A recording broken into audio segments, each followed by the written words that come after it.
Halo, Assalamualaikum. Jumpa lagi ya bersama saya Bu Vivi. Apa kabar kalian? Semoga selalu semangat untuk belajar. Karena semangat kalian, semangat Vivi juga. Oke, hari ini kita akan belajar tema 1 subtema 4 mengenai apa ya? Oke, kita lanjut nanti ya. Sebelum itu kita berdoa dulu. Tangannya diangkat di atas. Bismillahirrahmanirrahim. Rabbi zidni ilma warzuqni fahma waj'alni minas solihin. Amin. Oke, kita langsung mulai.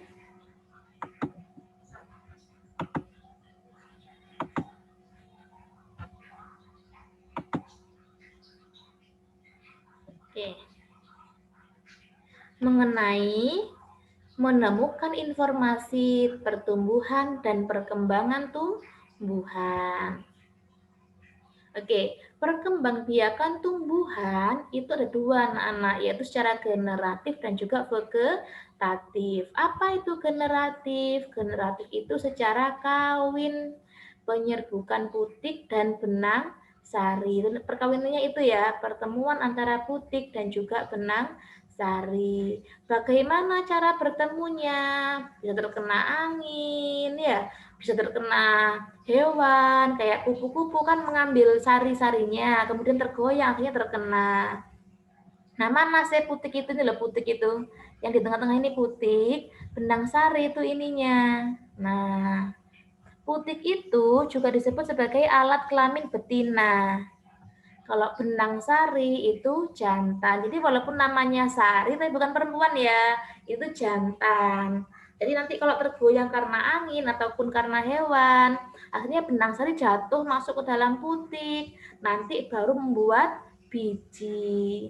Jadi biji itu terdapat di mana? Terdapat di dalam bunga. Oke, kalau tadi generatif itu kan kawin, yaitu penyerbukan antara putik dan benang sari. Yang kedua itu vegetatif, nggak pakai kawin. Kalau nggak pakai kawin, ya berarti nggak ada penyerbukan antara benang sari atau putik. Biasanya itu nggak ada bunganya biasanya, tapi ada yang ada bunganya juga. Nah, contohnya apa vegetatif itu? Nah, tapi vegetatif sendiri itu dibagi dua, vegetatif alami sama buatan. Alami itu dia bisa berkembang biak sendiri tanpa bantuan manusia. Tapi kalau buatan, dia bisa berkembang biak dengan bantuan manusia. Contohnya vegetatif alami seperti tunas. Tahu tunas? Pernah lihat pisang? Nah, pisang kan muncul di bawah-bawahnya gitu kan ya. Kalau mau berkembang biak namanya tunas. Bambu kan juga sama ya, tunas muncul dari bawah-bawahnya. Kemudian ada tumbuhan cocor bebek. Kalian taruh daunnya, diletakkan nanti akan bertunas sendiri di pinggir-pinggirnya. Itu namanya tunas. Kemudian umbi. Umbi itu apa? Yaitu akar yang membesar dan berisi. Contohnya apa? Kentang, singkong, wortel, ya bawang. Terus ini apa ini? Bakung. Nah, itu punya akar-akar yang berisi berkembang biak dengan umbinya. Kalian tinggal taruh misalnya wortelnya di tanah, nanti akan tumbuh sendiri. Bawangnya juga sama. Kemudian cara yang ketiga ada rizoma. Rizoma itu apa sih? Akar tinggal. Mirip seperti umbi, bedanya ini merupakan batang menjalar yang terdapat di bawah tanah, berbentuk seperti akar dan berbuku-buku. Contohnya apa? Jahe, lengkuas, temulawak, kunyit. Nah, perkembangbiakannya tinggal kalian taruh saja. Misalnya punya kunyit, taruh di dalam tanah. Nanti dia akan tumbuh dan berkembang biak tambah banyak sendiri. Kalian tidak perlu, oh tak berkembang biak kan tak bantuin, tidak usah. Bisa berkembang biak sendiri. Nanti lama-lama akan makin banyak. Paling kalau kalian mau mengatur, oh terlalu rumbu, kalian atur, kalian buat terpisah, bisa. Tapi kalau tanpa kalian atur, ini sudah bisa berkembang biak dengan sendirinya. Oke? Oke, lanjut ke vegetatif buatan. Artinya apa? Tanpa penyerbukan bisa berkembang biak dengan bantuan manusia. Dibantu manusia. Caranya apa? Stek. Stek itu tinggal dipotong, ditancap-tancapkan. Kalau kalian kurang paham, kalian bisa buka videonya ini ya. Contohnya seperti ini loh, nanam singkong itu bisa pakai stek. Pohon singkong kalian potong-potongi ya. Nanti kalian tancapkan dalam tanah akan tumbuh sendiri. Selain yang singkong juga mawar juga bisa ya. Kemudian cangkok. Nah, cangkok itu dengan cara apa? Melukai bagian batang tumbuhan, lalu bagian itu dibungkus tanah, kemudian ditutup rapat dengan plastik atau bahan lainnya.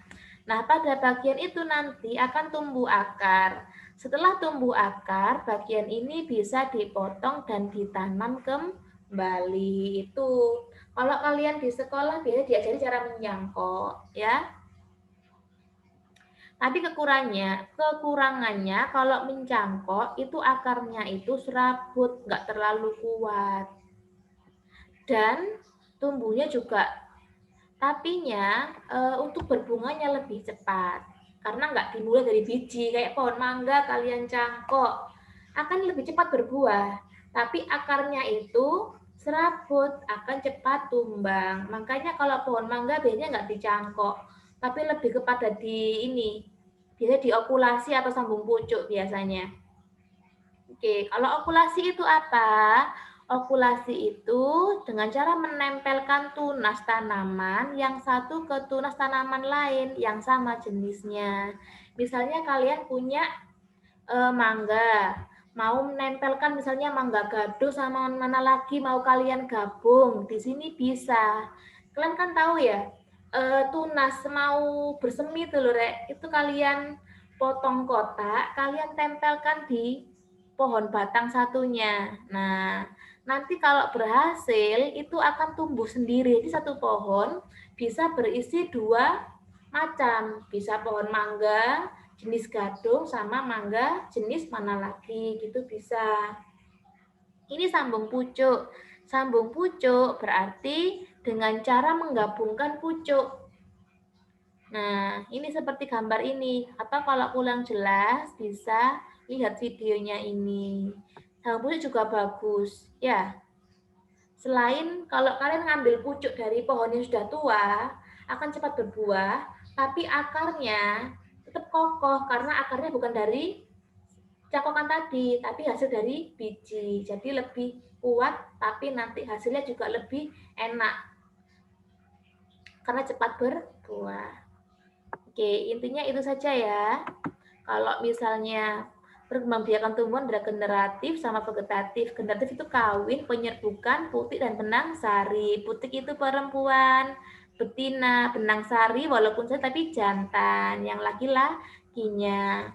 Vegetatif itu ada dua, tak kawin, ada alami dan buatan. Alami itu buatan apa namanya? Berkembang biak secara alami sendiri, tunas, umbi, rizoma. Jadi bisa berkembang biak memperbanyak dirinya sendiri tanpa bantuan manusia. Tapi kalau buatan itu melalui bantuan manusia. Contohnya apa? Stek, cangkok, okulasi, dan sambung pucuk. Oke, tugasnya tema 1 halaman 110 sampai 111. Romawi 1 dan 3. Romawi 1 5 soal, Romawi 3 5 soal. Jadi ada 10 soal. Setelah selesai, foto dan kirimkan hasil kerjamu melalui Classroom. Oke, mungkin sampai di sini saja pelajaran kita hari ini. Semoga dapat bermanfaat, dapat diterima dengan baik. Bu Vivi akhiri, wassalamualaikum warahmatullahi wabarakatuh. Sampai jumpa.